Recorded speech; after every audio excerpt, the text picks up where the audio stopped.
The year was 2017. The world was reeling in the wake of populist political earthquakes and the rise of controversial figures. But many have doubts as to what they truly stand for.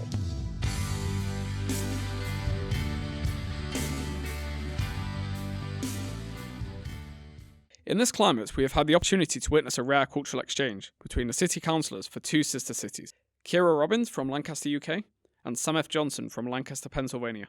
Johnson's campaign manager, Noel Edwards, had arranged a friendly debate between the two, and we were able to briefly talk with them all and film the debate.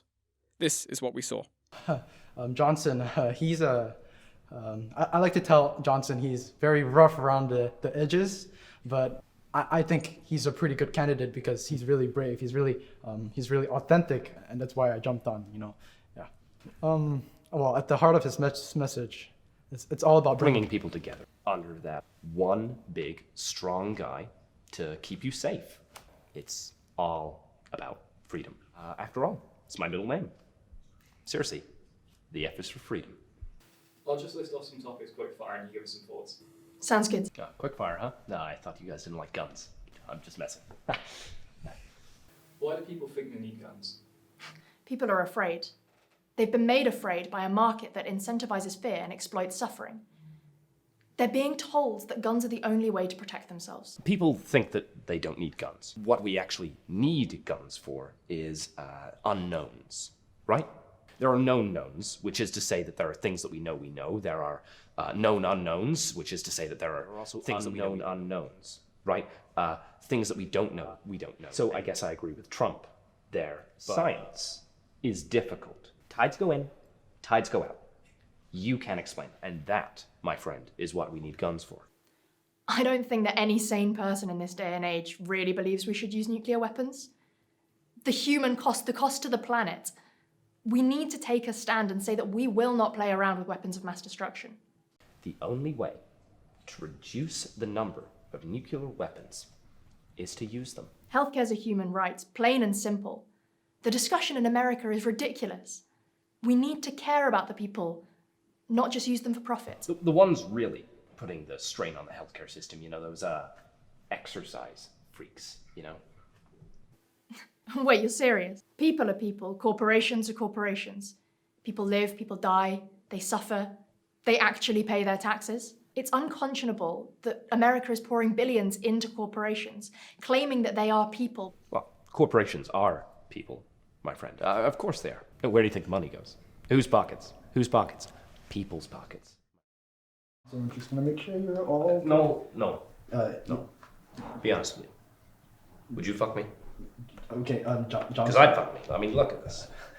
It's a look. All right, are we ready? Yeah, the debate should start in about 10 minutes, so just make sure you'll be back by then, but you're free to go for a little bit. Right. Yeah. Shit. Okay, sorry.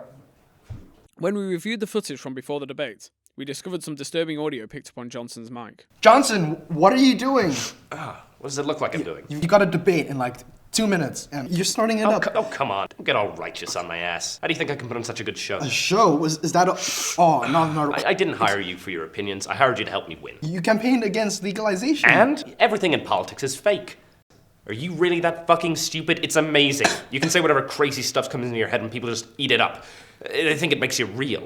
You can't really be that hypocritical. Oh, I'm the hypocrite. Why, you know what game you're playing. You of all people saw the signs. Interface. You've known the truth this whole time. You just chose to ignore it because it's easier that way. You're just like everyone else. You think you want someone real, but you just want someone strong. Wake up and smell the roses. Did you seriously believe everything I said? That F is for freedom? It's for Francis.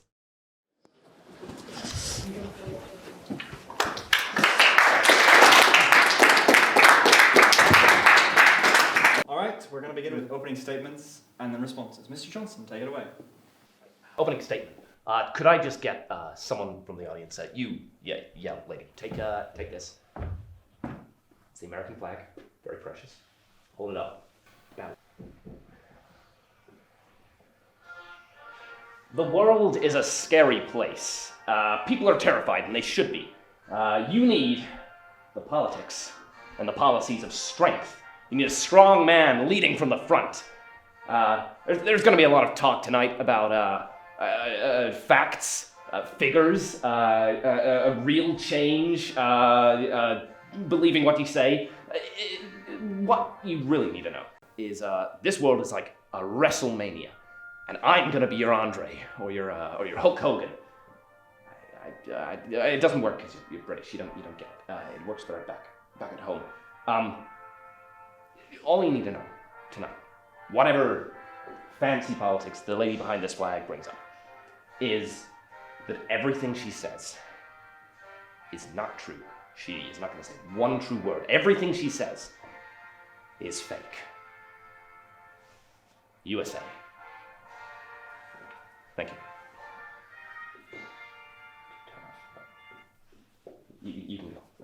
Thank you. Thank you.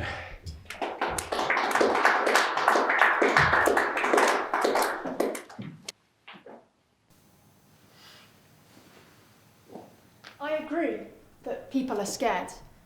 You hear politicians quoting to statistics and you turn off. You don't turn off because you don't care. You turn off because all too often you hear politicians quoting statistics, saying that if you look at their actions in a particular light, they're what's right. And you know this isn't true. And you're scared because the news keeps feeding you things to be scared about. And politicians keep arguing against the opposition that they're what's right for this country and the other side is terrible. And then they get voted into power. And they seem to forget. We've lost what should be at the heart of our politics. From the moment a policy is drafted, from the moment pen meets paper, we need to think about how people are affected. We need to care about people, about you. That's what should be the foundation of our politics. So, no, Mr. Johnson. People don't want a strong man to safeguard them. They want somebody who cares, who takes their interests to heart. They want someone who's built their entire political worldview around compassion. Thank you.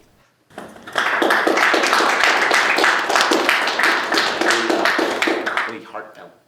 But here's the thing. Sure, if you're looking for someone you can trust, whatever she means by that, then yeah, and maybe she's got a point. But here's the thing. When given a choice between an emotional, weak candidate like you and a strong leader like me, people are going to pick me every time. Isn't that right, folks?